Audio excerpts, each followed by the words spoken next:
Сәлеметсіздер ме, құрметті студенттер? Мен Әбділда Айжан, информатика пәнінің мұғалімімін. Біздің бүгінгі сабағымыздың тақырыбы Python программалау тілінің негізгі элементтері. Біздің сабағымыздың жоспары Python бағдарламау тіліне кіріспе, Python тілінің негізгі элементтері, Pythonдағы деректер түрлері, деректерді енгізу және шығару, операторлар мен өрнектер. Барлығымыз білеміз, Python программалау тілінде барлық операциялық жүйелер қолдау көрсетеді, күрделі математикалық есептерді шешуге, графикалық кескіндер жасауға, веб-сайттар жасауға, реляциялық мәліметтер базасымен жұмыс істеуге мүмкіндік береді. Сонымен қатар Python программалау тілі ғылыми және іскерлік мәселелерді шешу үшін қолданылады, бағдарламалар консоль режимінде жұмыс істейді, графикалық интерфейспен жасалуы мүмкін. Яғни Python тіліндегі бағдарлама бұл қарапайым мәтіндік файл, оның нұсқауларын аудармашы әр жол үшін орындайды. Python тіліндегі бағдарламаны кез келген редактордың көмегімен жасауға және өңдеуге болады. Екінші, Python тілінің негізгі элементтері. Яғни кез келген бағдарламалау тілінің өз алфавиті болатын сияқты, Python тілінің де өзінің алфавиті бар. Латын тілінің алфавиті, латын алфавитінің кіші әріптері, сандар, арнайы белгілер бұл Python тілінің алфавиті болып табылады. Яғни тіл алфавиті дегеніміз программаның элементтерін құруда қолданылатын символдар жиынтығы. Алфавиттегі символдардан лексемалар жасалады. Лексема минималды белгілі бір тәуелсіз мағынасы бар тіл бірлігі. Лексемалардың келесі түрлері бар. Кілттік сөздер, мысалы int, list, input, print деген сияқты. Идентификаторлар, литералдар, операциялар, тыныс белгілері. Идентификаторлар бағдарламашы жасайтын функциялар және басқа да нысандарды көрсету үшін қолданылатын айнымалылар. Айнымалы атаулары кез келген болуы мүмкін, алайда оларды жазудың бірнеше жалпы ережелері бар. Айнымалыларға мағыналы атаулар берген жөн. Айнымалы атауы тіл командаларымен сәйкес келмеуі керек. Айнымалы атауы әріптен немесе асты сызылған символдан басталуы керек, бірақ цифрдан емес. Айнымалы атауында бос орындар болмауы керек. Python бағдарламасында деректер мен айнымалар арасындағы байланыс тағайындау операторының, яғни тең белгісінің көмегімен орындалады.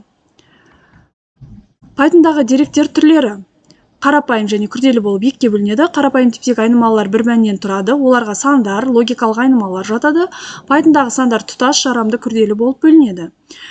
Құрама типтегі айнымалылар мәндер жиынтығынан тұрады. Ол өз кезегінде элементтердің мәндерін өзгертуге болмайтын, өзгермейтін айнымалыларға және мұның бәрін жасауға болатын өзгермелі айнымалыларға бөлінеді.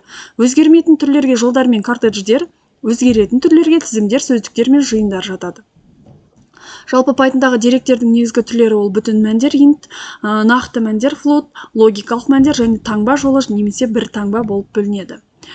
Экранда айнымалылардың жазылу үлгісі көрсетілген.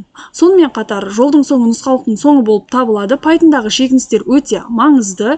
Кірістірілген нұсқаулар шегініс мөлшері бойынша блоктарға біріктіріледі. Негізгі нұсқалық кірістірілген код блогы орналасқан қос нүктемен аяқталған кезде Python код блогын көрсету үшін шегіністерді пайдаланады. Pythonда код ішіндегі құжаттамаға түсініктеме беру мүмкіндігі ұсынылады.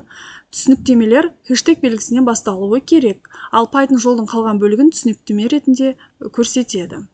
Деректерді енгізу және шығару. Деректерді енгізу input операторының көмегімен жүзеге асырылады. Жазылуы a тең input жақша. Функция жақшаларында деректерді енгізу үшін түсініктеме хабарламасын көрсетуге болады. Мысалы a тең input, a санын енгізіңіз. Экранда input функциясына мысалдар көрсетілген. Деректерді шығару print операторының көмегімен жасалады. Мысалы a тең 1, b тең 2, аның a қосу b мәнін шығару керек болатын болса, print қосынды үтір қойып a плюс b деген өрнекті жазамыз. Жақшаның ішіне біз шығарғымыз келетін нәрсені үтір арқылы жазамыз.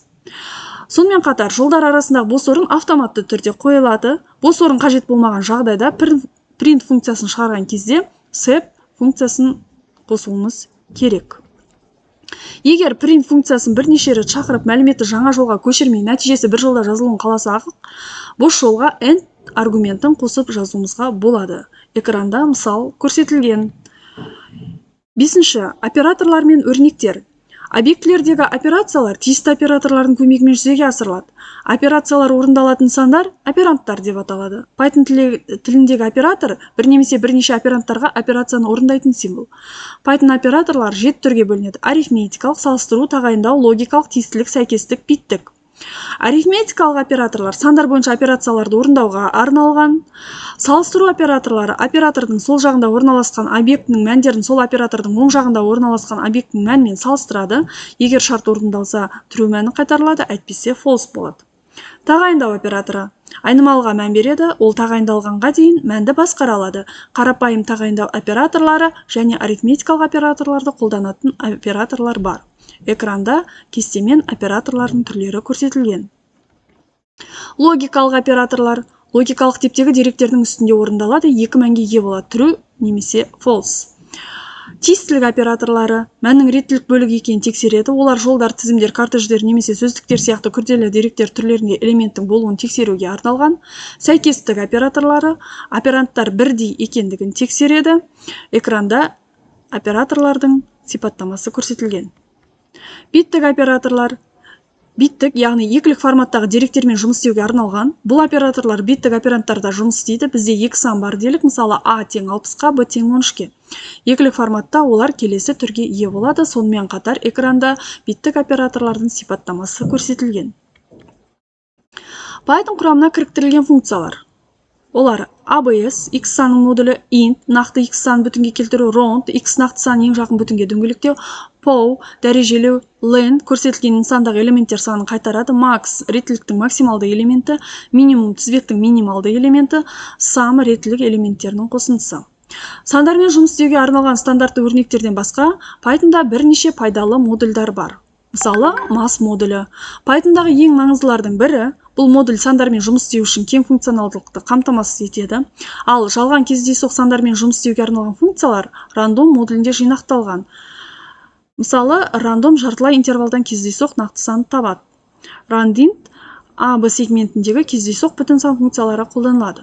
Mass модулінің ең көп қолданылатын функциялары мен тұрақтылары trunc, cell, float, sqrt, escape, логарифм, синус, косинус, тангенс және факториал, пи, эпсилон санын есептеу болады.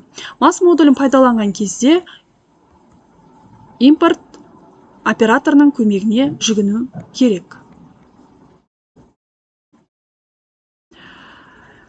Осымен біздің сабағымыз аяқталды. Егер сабақ ұнаған болса, пікірлеріңізді, сұрақтарыңыз болса, комментарийға өз пікірлеріңізді жазып кетіңіздер. Рахмет, сау болыңыздар, назарларыңызға